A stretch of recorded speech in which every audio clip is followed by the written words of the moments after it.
Welcome to Logistics Business Conversations, where we talk with key spokespeople in the logistics industry about topical issues. Hosted by Peter MacLeod, editor of Logistics Business magazine. Good morning, good afternoon, good evening, wherever you are around the world. My name is Peter MacLeod and I welcome you all to this latest edition of Logistics Business Conversations. It's entitled Sailing Towards Net Zero and is brought to you jointly by Lloyd's Maritime Academy and Liverpool John Moores University. Today we're diving into a current topic, sustainability in the maritime sector and how education and innovation are shaping its future. I'm joined by Anna Kaparaki, Course Director and Link Tutor for the MSc Sustainable Maritime Operations Programme, which is delivered in partnership with Lloyd's Maritime Academy and Liverpool John Moores University. Anna is a dual-qualified senior solicitor at McKinnon Solicitors LLP and a Maritime Decarbonisation Researcher. She has over 2 decades of cross-border legal experience specialising in marine insurance claims and charter party disputes. Named among the top 100 women in shipping every year since 2019, Anna is recognised for her academic leadership, forward-looking research and practical legal expertise, positioning her as a leading voice in the global maritime legal community. Anna, it's great to have you here. Thank you so much, Peter. It's a pleasure to be here. Sustainability is one of the defining challenges of our industry, and I am excited to talk about how it links to the work we do on the Master of Science Sustainable Maritime Operations Programme. Sustainability is indeed one of the defining challenges in the maritime industry, and a great element of that is obviously decarbonisation. So let's start with that. So Anna, can you say how are emerging technologies such as AI, Internet of Things and alternative fuels enabling decarbonisation in the maritime sector? That's such a good place to start because technology is absolutely transforming maritime sustainability. Artificial intelligence and Internet of Things are allowing ships and fleets to operate much more efficiently. Digital twins simulate ship performance under different speeds and routes, helping save fuel and reduce emissions. Sensors on board monitor engine health, hull fouling, and weather conditions, so operators can make real-time decisions. In terms of fuels, we're witnessing a significant shift. Companies like Maersk are launching ships powered by green methanol. Others are exploring ammonia, hydrogen, and advanced biofuels. Engine manufacturers like MAN and Wärtsilä are developing engines ready for these alternative fuels. These technological changes are no longer optional. They are essential because regulations are becoming much stricter. So, Anna, what's the impact of the IMO, the International Maritime Organization, regulations and international law on sustainability efforts in shipping? Regulations are indeed a critical driver of change in maritime. On the International Maritime Organization side, we have measures like the Energy Efficiency Existing Ship Index and the Carbon Intensity Indicator, which push shipping companies to improve vessel performance and reduce emissions. But as you've rightly said, regional frameworks add new layers of complexity. The EU Emissions Trading System, EU ETS, now includes shipping as of 2024, meaning ship owners pay for emissions linked to voyages involving EU ports. Fuel EU Maritime, which came into force in 2025, sets greenhouse gas intensity limits for energy used on board ships calling at EU ports. Companies failing to comply face significant penalties. These overlapping global and regional rules create a complex regulatory environment that shipping companies must navigate. That's why in our Master of Science program, we focus not only on technology, but also on the legal and economic frameworks around sustainability. It is indeed a complex situation you paint there. So how important is education and training in preparing maritime professionals for this new era? Education, Peter, is absolutely crucial. We already have the technology and the regulations, but we urgently need professionals who can bridge these worlds. They must understand and implement new technology, navigate legal complexities, and analyze sustainability from a business perspective. Our Master of Science program in Sustainable Maritime Operations is designed exactly for this purpose. Students study marine technology management and learn how to evaluate sustainable solutions like alternative fuels. They also delve into maritime law and insurance, which is critical for understanding how regulations affect contracts and operational risks. Plus, they work on real-world projects that help solve sustainability problems. The industry's sustainability journey depends on people who can integrate technical, regulatory, and business knowledge. And Talk Europe, quite recently, we heard a lot of real-world examples about some of those successful decarbonisation initiatives. Can you, for the sake of those who weren't there, tell our podcast listeners what some of these real-world examples are, please, Anna? There are indeed some exciting examples out there. Maersk's, for example, methanol-fueled container ships are already sailing and represent a significant shift for commercial shipping. Wind wings developed by Bar Technologies are rigid sails retrofitted onto bulk carriers and have achieved fuel savings of up to 30%. NYK's Super Eco Ship 2050 is a fascinating concept using hydrogen fuel cells and futuristic hull designs. The Port of Rotterdam has implemented a digital twin to optimize port operations, significantly reducing emissions during port calls. These examples show that sustainability isn't just theoretical, it is happening right now. And of course, there are many sustainability initiatives and projects underway in the Liverpool city region. This feels like a question that I ask in every podcast. In this case, we're applying it to maritime industry.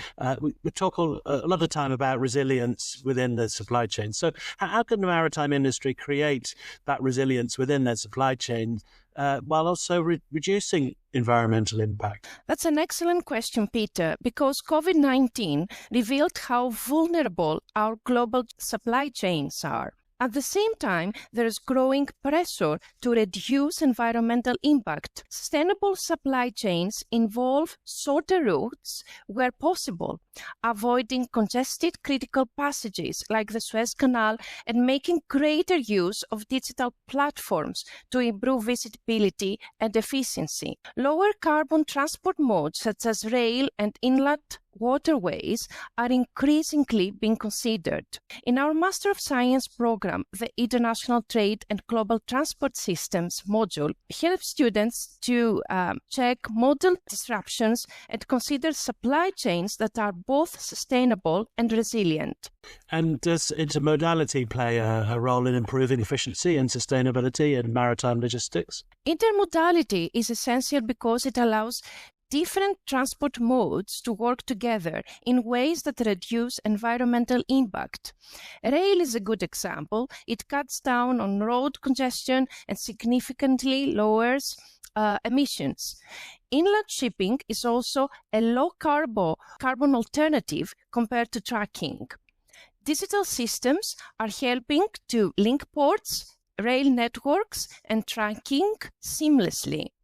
In Europe, ports like Antwerp are investing heavily in rail and barge connections to decrease truck traffic and improve overall sustainability. Anna, now sort of switching a little bit towards sort of the waste and whole life aspect, what strategies are there for adopting circular economy principles in shipping and logistics? Well, a circular economy approach in shipping means designing ships and operations to minimize waste. For instance, ships can be built to allow modular retrofits rather than being scrapped entirely. Recycling under the Hong Kong Convention, which came into force most recently in June 2025. And source ships are dismantled in a safe and environmentally sound manner. Maersk, for example, has established its responsible ship recycling standard to guarantee sustainable practices. So our MSc, our Master of Science Maritime program, includes case studies and discussions that help students understand and apply these strategies. There's very specific challenges involved in managing large-scale maritime projects in a sustainable manner. And what are these challenges, would you say, Anna? Well, large maritime projects face several unique challenges. They have to comply with stringent environmental regulations, deal with higher upfront costs for sustainable solutions, and engage in a diverse range of stakeholders, including financiers, regulators, and local communities. So our MSc project management module is designed to teach future professionals how to manage these complexities and ensure sustainability is integrated into project objectives from the start rather than being an afterthought. Anna, whenever I talk to people about adopting sustainable practices, they scream at me, well, what about the bottom line? So what are the economic challenges of adopting these practices in a sustainable way, and how can the industry overcome them? The biggest economic challenge is cost. Green fuels like methanol or ammonia are significantly more expensive than traditional fuels. Retrofitting ships for wind-assisted propulsion or improving fuel efficiency can involve millions in investment. Regulations, on the other hand, such as FuelEU Maritime and the EU ETS, add further operational costs. FuelEU Maritime, which, as I said, came into force in 2025, sets greenhouse gas intensity limits on ships calling at EU ports. Non-compliance carries significant penalties, pushing the adoption of alternative fuels even faster than the IMO's global targets. Owners operate on very tight margins, so sustainability investments require careful financial analysis and a solid business case. That's why our MSc program places strong emphasis on strategic and financial decision-making in sustainable maritime operations.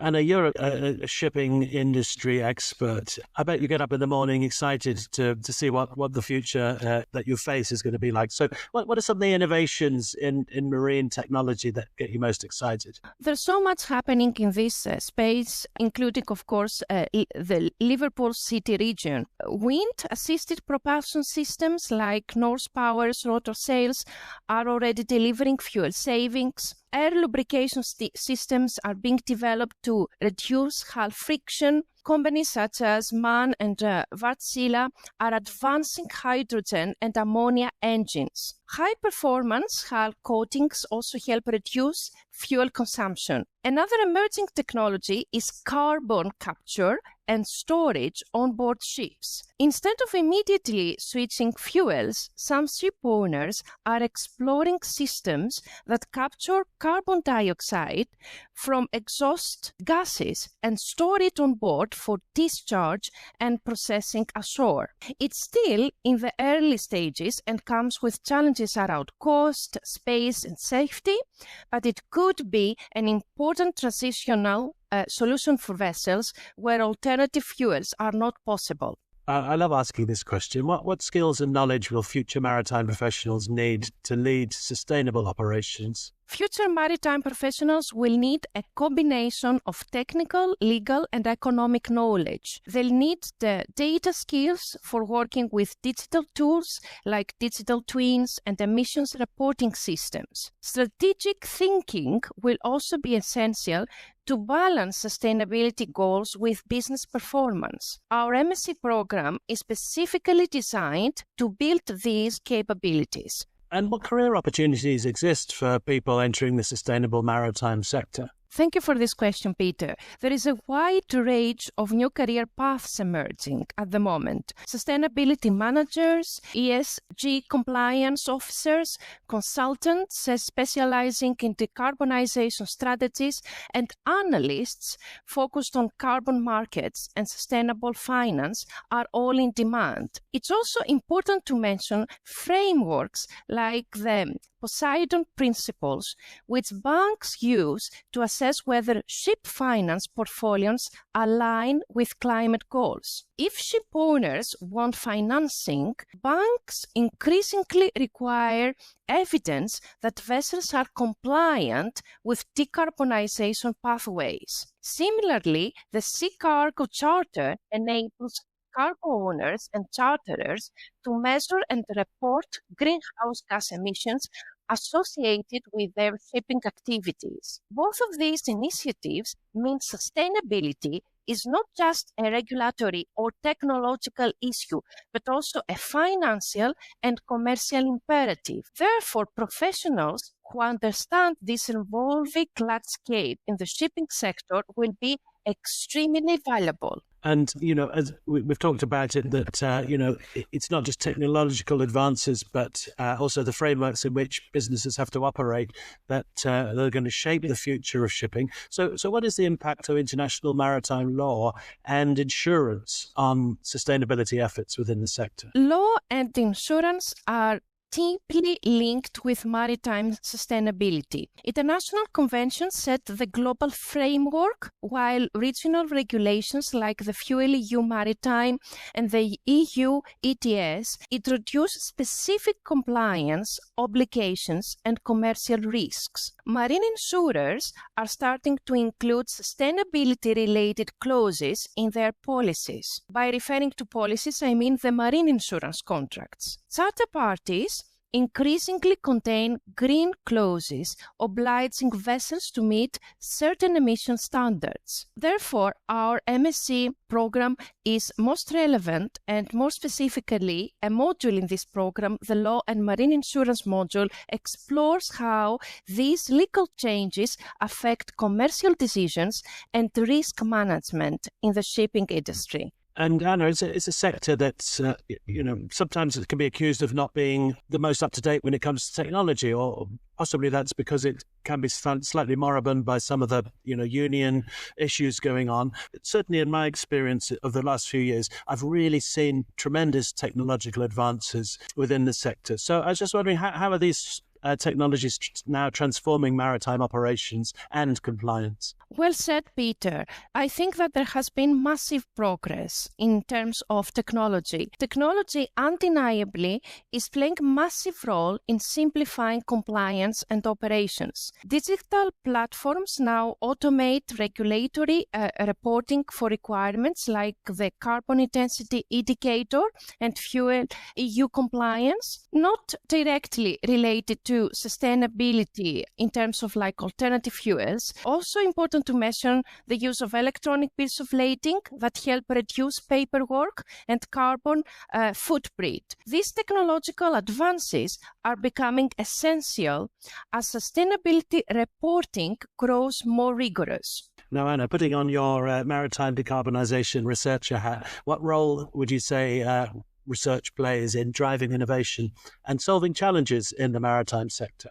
Research underpins almost every innovation in sustainable maritime operations, from new fuel technologies to ship design and emissions management systems. In our MSc program, students undertake research projects directly to current industry challenges. It's not just academic, I have to say. It's about developing practical solutions for the real world. Absolutely. Now, 2050 sounds a long way off, but you and I both know it isn't. How is the maritime industry contributing to the UN's Sustainable Development Goals and the IMO's 2050 decarbonisation targets? Shipping plays a vital role in contributing to global sustainability objectives.